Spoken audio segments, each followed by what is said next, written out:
கள்ளக்குறிச்சி மாவட்டம் பெருமங்கலம் கிராமம். என் பேர் தையல் நாயகி. எங்கள் வீட்டுக்காரர் 10 வருஷமாக வெளிநாட்டில் இருக்கார். எனக்கு வந்து 2 பொண்ணு ஒரு பையன்.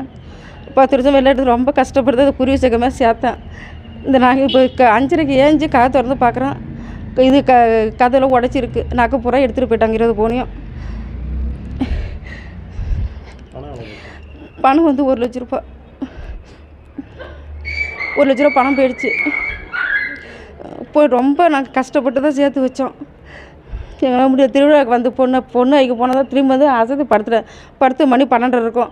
திரும்ப நான் ஏஞ்சி பார்க்குறேன் 5:30 இருக்கும். கதை திறந்து பார்த்தா இப்போ மெயின் டோரை லாக் பண்ணிட்டாங்க.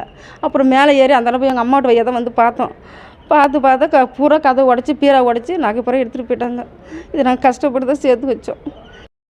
கள்ளக்குறிச்சி மாவட்டம் பெருமங்கலம் கிராமம் வடக்கு தெரு தையல் நாயகி கிருஷ்ணமூர்த்தின்றவங்க வீடு வந்து எங்கள் நாத்தனார் வீடு தான் எங்கள் தையல் நாயகின்றவங்க. அவங்க வந்து நேற்று வந்து 12 மணிக்கு மேலே படுத்துட்டு எல்லாம் தூங்கியிருக்காங்க. காலையில் ஏஞ்சி பார்க்கும்போது பின்பக்கமாக பின் சைடு வழியாக வந்துருக்குறாங்க. வந்து கதவெல்லாம் உடச்சி பீரோவெல்லாம் உடச்சி உள்ள இருந்த நகையெல்லாமே எடுத்துகிட்டு போயிட்டாங்க. 20 பவுன் சொல்லணும். எங்கள் சித்தப்பா வந்து கிருஷ்ணமூர்த்தின்றவர் வந்து 10 வருஷமாக வெளியில் தான் இருந்தார். கஷ்டப்பட்டு தான் அது ஒவ்வொன்றா குருவி சேர்க்குற மாதிரி கொஞ்சம் கொஞ்சமாக தான் அவங்க சேர்த்து வச்சுருந்தாங்க. அவங்களுமே விவசாயம் பார்க்குறவங்க தான்.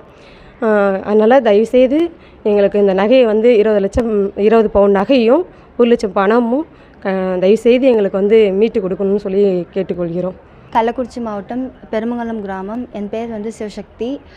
நான் காலேஜ் 3rd இயர் படிக்கிறேன். ஊர் திருவிழாக்காக இங்கே வந்தேன். வந்து நைட்டு